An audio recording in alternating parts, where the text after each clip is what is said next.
Assalamualaikum warahmatullahi wabarakatuh.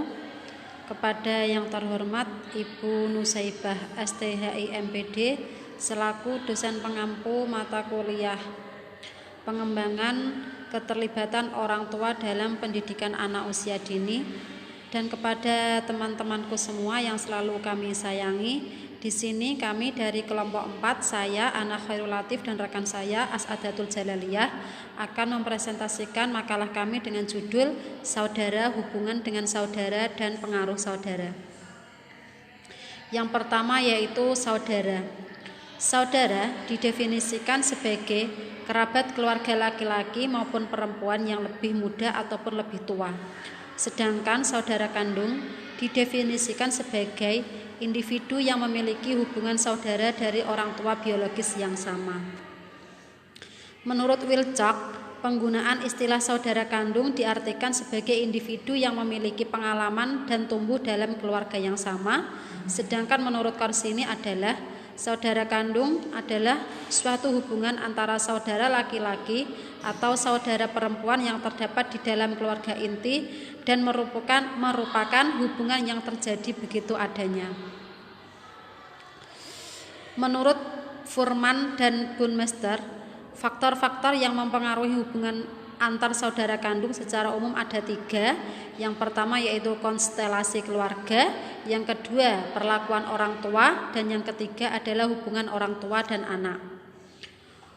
Untuk konstelasi keluarga merupakan hubungan hierarki dari posisi saudara dalam keluarga yang mengidentifikasikan status setiap saudara dibandingkan anak lainnya yang terdiri atas: yang pertama, jarak usia antara saudara, urutan kelahiran, jenis kelamin, jumlah anggota keluarga, dan status sosial ekonomi.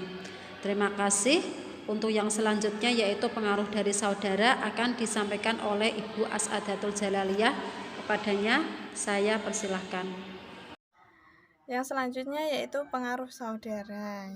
Yang pertama yaitu memiliki pengaruh dalam pembentukan karakter. Nah, menurut Jonathan Caspi menjelaskan, hubungan saudara adalah hubungan yang sangat intens, yang melibatkan dukungan, kasih sayang, kompetisi, dan konflik.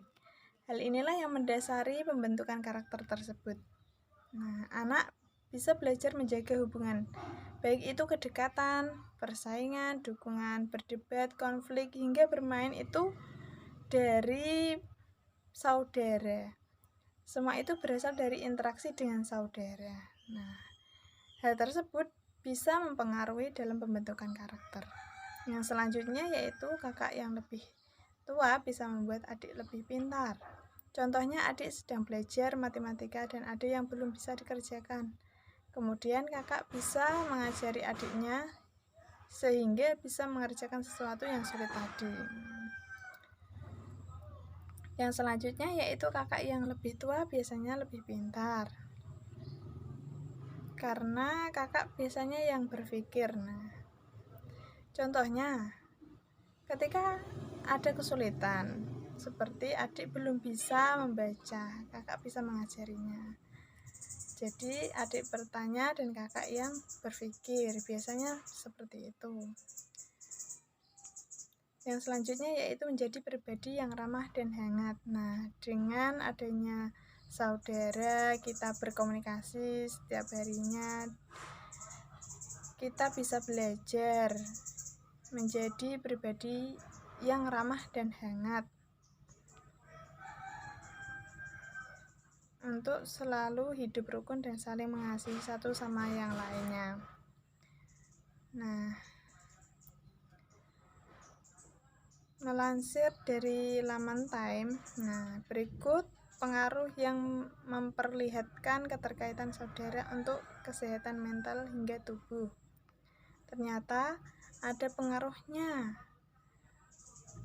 Pengaruh yang memperlihatkan keterkaitan saudara untuk kesehatan mental hingga tubuh. Nah, yang pertama yaitu saudara mempengaruhi pembentukan tubuh hingga pikiran.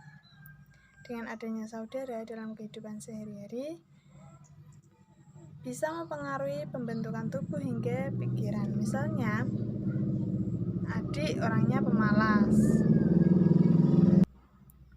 Nah, adik orangnya pemalas dan tidak suka berolahraga, tetapi setelah melihat kakaknya yang selalu berolahraga dan memiliki tubuh yang sehat dan kuat, akhirnya adik berubah pikiran dan jadi rajin berolahraga agar bisa menjadi seperti kakaknya. Nah, yang kedua yaitu saudara itu mempengaruhi berat badan. Nah,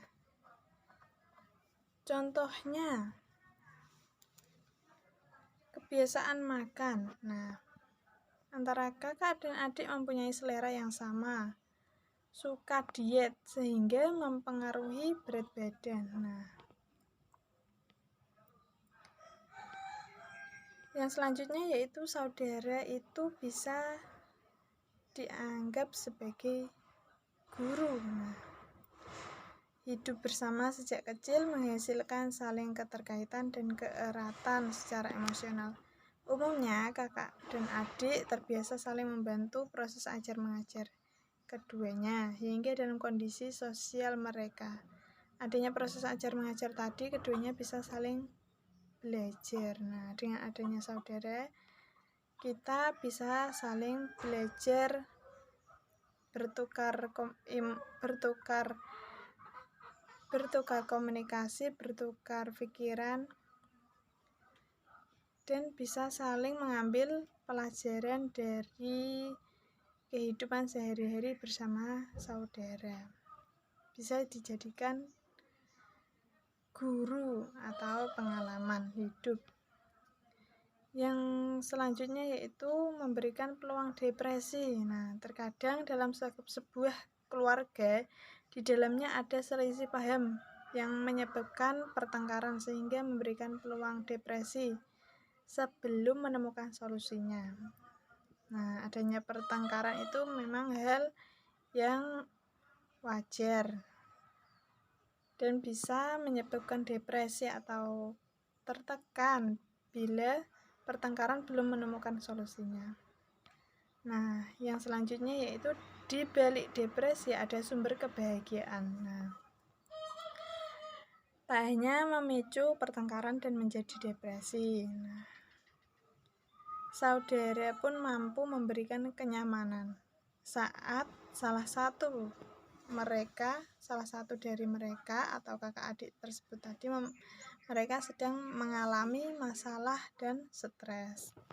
Kadang saudara juga bisa memberi kenyamanan, solusi atau bertukar ide atau komunikasi sehingga